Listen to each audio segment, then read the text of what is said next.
Namaste and welcome to this exciting episode of Sathology Debunking Mythology. Sathology के इस episode में आपका स्वागत है। वेनेजुएला के राष्ट्रपति डेल्सी रॉड्रिगेज भारत में हैं और यूरोपियन सेंट्रल बैंक ने अनाउंस किया कि यूएस डॉलर अब रिजर्व करेंसी नहीं है, क्योंकि गोल्ड का जो रिजर्व्स हैं सभी सेंट्रल बैंक्स में, ट्रेजरीज में अब ज़्यादा है। मतलब gold makes up 27% of global treasuries और डॉलर, यूएस डॉलर अब सिर्फ 22% ऑफ यूएस ग्लोबल ट्रेजरीज में गिना जाता है। आपको मालूम ही है कि भारत पे जिस तरह अमेरिका के आक्रमण चल रहे हैं, अमेरिका के हैं, ये वेस्ट के भी नहीं है, अमेरिका के हैं। और आपको मालूम है यूरोप भी अमेरिका का साथ देता है जब भी भारत के ऊपर आक्रमण होते हैं। किसी भी तरह उनको भारतीय इकोनॉमिक ग्रोथ को रोकना है, जो deputy secretary of state Bharat में बोल कर गए हैं। मुझे बड़ा आश्चर्य होता है कि फिर भी हम भारत जो है दोस्ती की बात कर रहे हैं अमेरिका के साथ। व्हाट इज़ गोइंग ऑन मुझे समझ में नहीं आ रहा है। लेकिन फिर भी मैं जो अपनी तरफ से मैं सोच सकता हूँ मैं आपको बताता हूँ। देखिए, वापस हमको इतिहास में जाना पड़ेगा। भारत के पॉलिटिशियंस को मालूम है या भारत के इतिहास को मालूम है कि अमेरिका कभी भी भारत को आगे बढ़ने नहीं देगा, क्योंकि वो सेम रेस है जो ब्रिटेन की रेस है, Anglo Saxon. Anglo Saxon race की भारत के प्रति जो घृणा है वो इतनी डीप है। फर्स्ट ऑफ ऑल एक कॉलोनी के जैसा ट्रीट करते हैं। माइंडसेट उनको ऐसा लगता है कि वो तो हमने उनको पहले दबाया था, वापस दबा सकते हैं।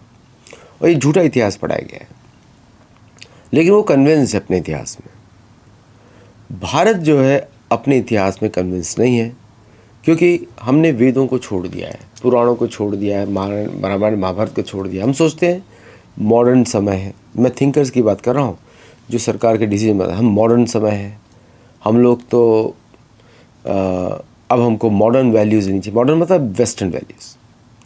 और शायद इसीलिए कहीं ना कहीं वीकनेस दिखाई देती है नहीं है वो हमें पता नहीं। लेकिन हमारे शास्त्र बोलते हैं, बड़ा क्लियरली बोलते हैं कि अगर आपकी श्रद्धा वेदों में है तो आप विश्व विजेता रहेंगे। अगर आपकी श्रद्धा किसी के भी शब्द में है, पहली बात तो किसी का भी शब्द इम्पोर्टेंट नहीं होता वेदों के सामने, लेकिन अगर आपकी श्रद्धा उसमें है तो आप हमेशा हारेंगे। और क्योंकि आप उसकी टर्फ पे खेल रहे हैं, आप उसकी मानसिकता से खेल रहे हैं, अपनी मानसिकता से नहीं खेल रहे हैं। जब आप, जैसे कोई साधारण गेम होगा, जब आप अपनी तरफ से खेलते हैं तब आप उस गेम में कॉन्फिडेंट हो जाते हैं। मैं आपको साधारण सा एग्जांपल देता हूँ। मैं गोल्फ़ खेलता हूँ, मुझे गोल्फ़ बहुत पसंद है। और जब मेरा कोच होता था, जिससे मैं शुरू में स्विंग के बारे में सीखने के लिए गया, और उसने मेरे अंदर इतनी गलतियाँ निकाली बिकॉज ऑफ, क्या होता है कि गोल्फ़ में स्विंग बड़ी इंपॉर्टेंट होती है। तो मुझे बड़ा आश्चर्य हुआ कि क्योंकि बॉडी कंस्टिट्यूशन सबका अलग होता है, किसी भी दो व्यक्ति के का एक तरह का मूवमेंट नहीं हो सकता, क्योंकि सबका अलग बॉडी स्ट्रक्चर होता है। तो जो मैंने सीखा, फिर मैंने थोड़े से टाइम में उसको छोड़ दिया, क्योंकि भारत में हमको क्रिकेट खेलने का एक्सपीरियंस था। उसमें सर्टेन वे पे फुटवर्क होता है और गोल्फ़ में फुटवर्क नहीं होता। गोल्फ़ में पोजीशनिंग होती है, स्टेबिलिटी होती है और दोनों पैर स्टेबल रहते हैं। क्रिकेट में एक पैर आगे गया, एक पैर पीछे गया और फ्रंट फुट, बैक फुट, ऐसे चलता है। लेकिन तो जब मैंने इसको रिजेक्ट किया, मैंने कहा ठीक है, ये तो मेरे पे हाथ धो बैठा है, means he is not going to help me. तो फिर मैंने उनको छोड़ दिया। मैंने फिर अपने गेम पे खुद ही प्रैक्टिस किया। और मेरा खेलने का स्टाइल थोड़ा यूनिक है, एज डिफरेंट फ्रॉम अदर, सबका भी यूनिक होता है। और मैंने रियलाइज़ किया सबको स्टडी करने के बाद कि जो आपका है, जो आपकी स्ट्रेंथ है, उस पे आपको खेलना चाहिए। और मेरा गेम बहुत इम्प्रूव हो गया। और सेम जाता है हमारे साधना में भी। कोई भी दो व्यक्ति की साधना सेम नहीं हो सकती, क्योंकि किसी सबके कर्म अलग है। तो किसी व्यक्ति को किसी तरह से साधना कर सकता है, कोई किसी और तरीके से साधना कर सकता है। और किसी का मन इस तरह से लगता है, किसी का मन उस तरह से लगता है। तो साधना भी अलग होती है। तो लेकिन दो व्यक्ति अगर सिमिलर साधना करें, पॉसिबल नहीं है। आउटकम्स नहीं आएंगे। तो जो गुरु होता है हर साधक को उसके हिसाब से उसको ट्रेन करता है। जैसे कि नारद मुनि ने जो ट्रेन किया रत्नाकर को, मरा मरा मरा, और उन्हीं नारद मुनि ने जो द्वादशाक्षरी मंत्र दिया, नमो भगवते वासुदेवाय, ध्रुव को अलग अलग मंत्र दिए सिद्धि प्राप्त करने के लिए, क्योंकि उस दोनों व्यक्ति का स्वभाव अलग था। इसलिए तो जब तक भारत अपने स्वभाव पे नहीं खेलेगा, अपनी संस्कृति पे नहीं खेलेगा, अपने हिसाब से नहीं करेगा, तो दुनिया भारत को दबाती रही। क्योंकि वो कैसा बोला जाता है ना गीता में कि आप अपने स्वधर्म को छोड़ नहीं सकते, क्योंकि पिछले कर्म से आया है।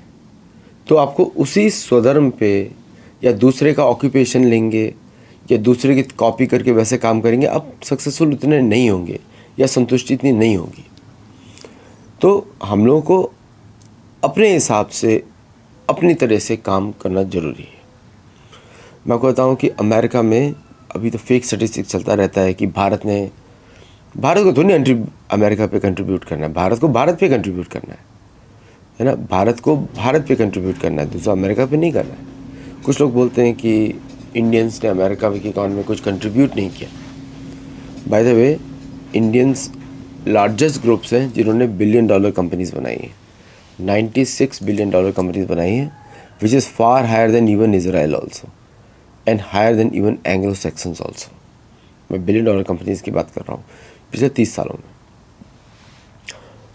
क्योंकि जो यहाँ पर आए and they have done very well. मतलब कि 1 in 50,000 Indian Americans have created $1 billion company in the US. 1 in 50,000, which is a very successful number. अब अगर हम आगे चलते हैं कि आज जो वेनेजुएला क्लाइंट स्टेट है, Venezuela is not a independent nation. Delsey Rodriguez उसके बारे में मार्को रूबियो पहले बोल चुके हैं, और भारत उसके साथ एनर्जी डील साइन करना चाहता है, which is practically with America. और दूसरा, अगर मैं आपसे बात करूं कि जो गोल्ड का जो होल्डिंग्स है, भारत की private holdings are higher than the even the reserves.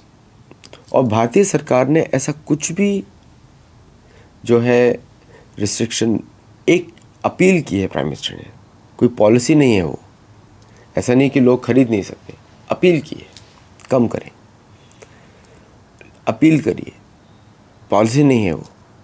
इसमें डिफरेंस लोगों को पता होना चाहिए। दूसरा, अमेरिका के पास जो चैलेंजेस हैं वो बहुत ज़्यादा है। एक तो इंटरनल इकोनॉमी कोलैप्स की बात हो रही है, ओपनली हो रही है इस समय। दूसरा, ईरान युद्ध में उसको लगातार हार की एक्सपीरियंस हो रहा है।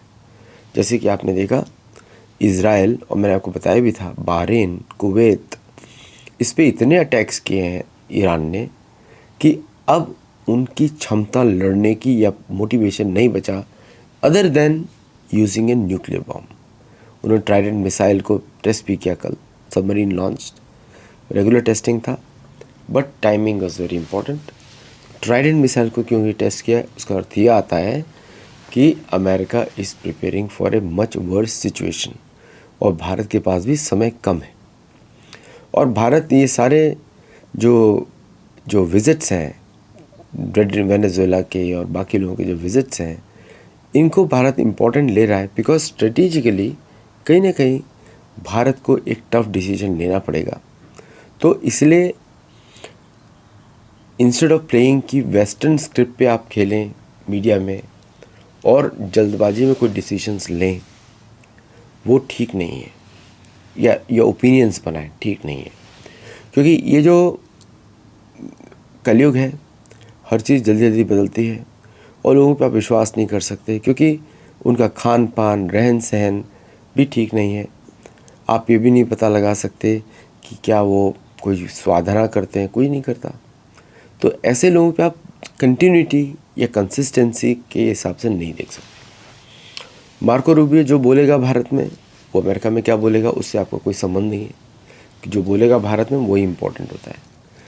अमेरिका और पाकिस्तान का लिंकेजेस आपको मालूम ही है किस तरह अमेरिका पाकिस्तान को आर्म करता है। एंग्लो सैक्सन कंट्रीज़ जितनी भी होंगी, चाहे ऑस्ट्रेलिया हो, चाहे न्यूजीलैंड हो, चाहे यूके हो या कनाडा हो या कोई ये सारे गौ मांस खाने वाले लोग हैं, या आपको यूरोप हो, इन पे आप किसी पर भी विश्वास नहीं कर सकते, किसी पर भी नहीं, और भारत करता भी नहीं है। ये जो फेक न्यूज़ आपको फैलाई जाती है कि आज अमेरिका के प्रति भारत झुक गया है, मेरे को ऐसा लगता नहीं, क्योंकि सिचुएशंस ऐसी है नहीं। जो सोशल मीडिया पे आता है, जो न्यूज़ में बात की जाती है, वो एक फेड न्यूज़ होती है ज़्यादातर। वेरी फ्यू ओरिजिनल डिस्कशंस आपको मिलेंगे, क्योंकि लोगों को सिर्फ यही देखना है कि व्हाट इज़ एग्जैक्टली हैपनिंग, इस समय क्या हो रहा है। मैं आपको बताऊँ कि भारत की इंडिपेंडेंट फॉरेन पॉलिसी है, और उस फॉरेन पॉलिसी में लोगों के साथ जो है एक अच्छा रिलेशन बना कर ही आगे बढ़ना पड़ता है, क्योंकि बहुत लोगों की का लाइफ क्या अर्निंग्स डिपेंडेंट है उसके ऊपर। ऐसा नहीं कि हम टफ डिसीजंस लेंगे और किसी और की लाइफ बर्बाद हो सकती है। It's a large country, 1.5 billion people. तो इसलिए थोड़ा सब्र रखिए और सिचुएशंस को देखते रहिए क्या चल रहा है। एवरीडे कुछ नया आपको मिलेगा नहीं। जब मैं वीडियो बना रहा था, मैं सोचा कि लाइव शो करूँगा, लेकिन बस समय नहीं है। लेकिन लाइव शो मैं हर वेडनेसडे को करता हूँ, आप वहाँ पे मेरे से जुड़ सकते हैं सब लोग। और जो भी इंस्टाग्राम का रील्स होता है, बाकी जगह जो क्वेश्चंस होते हैं आपके, लंका, ये सब वहाँ पूछ सकते हैं। ये जो सिचुएशंस है इस समय वॉर की वजह से, ये काफ़ी डिफ़िकल्ट होने वाली हैं, और यही अमेरिकन स्ट्रेटेजी है कि इंडिया को इकोनॉमिकली वीक करना है तो तेल पे दबाओ। इसीलिए प्रधानमंत्री मोदी बोल रहे हैं कि तेल का कंजम्पशन कम किया जाए, उसको बढ़ाया नहीं जाए, कम किया जाए। तो इस बात को आप ध्यान रखिए। और बहुत सारे जो जियोपॉलिटिकल एक्सपर्ट्स हैं, जो कि और एस्ट्रोलॉजर्स भी आजकल जियोपॉलिटिक्स की बातें करते हैं, वर्ल्ड वॉर होने वाला है, होने वाला होगा, सिचुएशन ख़राब है, सही बोल रहे हैं, क्योंकि they are studying the stars. उसके अलावा भी बहुत कुछ है भारत में बहुत लोग हरिनाम भी लेते हैं, बहुत कुछ करते हैं। तो सिर्फ स्टार्स ही सिर्फ इनफ नहीं है। बट नॉनदलेस ये बात मैं सहमत हूँ कि सेना इज़ कंसिडर्ड नंबर 1 इन अर्थशास्त्र, और सेनाओं का प्रबल होने पर ही राष्ट्र सुरक्षित रहता है। और वो समय आ रहा है, और हमेशा रहता है, ऐसा नहीं कि आ रहा है, ऐसा रहता है। और भारत के ऑपरेशन चलते रहते हैं हमेशा। तो जस्ट वेट एंड वॉच, थोड़ा स्टेबल रहिए। और अमेरिका की जो डेस्परेशन है, उसके लिए भारत को तैयार रहना पड़ेगा। कुछ भी हो सकता है, डेस्परेशन है। अमेरिका को मालूम है 2027 में क्या होने वाला है भारत पाकिस्तान बॉर्डर पे। और इसलिए आप देखेंगे जो पूरा लीडरशिप है, उसने डिसीजन बना लिया है, भारतीय लीडरशिप ने। और इसकी वजह से बेचैनी आपको दिखेगी, और भी तरह की बेचैनी दिखेगी, क्योंकि वॉर हटाना है तो हॉर्मुज स्ट्रेट को 2027 तक रखना पड़ेगा। तो हॉर्मुज की प्रॉब्लम 2027 से पहले खुलने वाला नहीं है। समझे? ये पूरा एनालिसिस है। Thank you very much. नमस्ते, जय Jagannath, and I will see you in the next show. Thank you.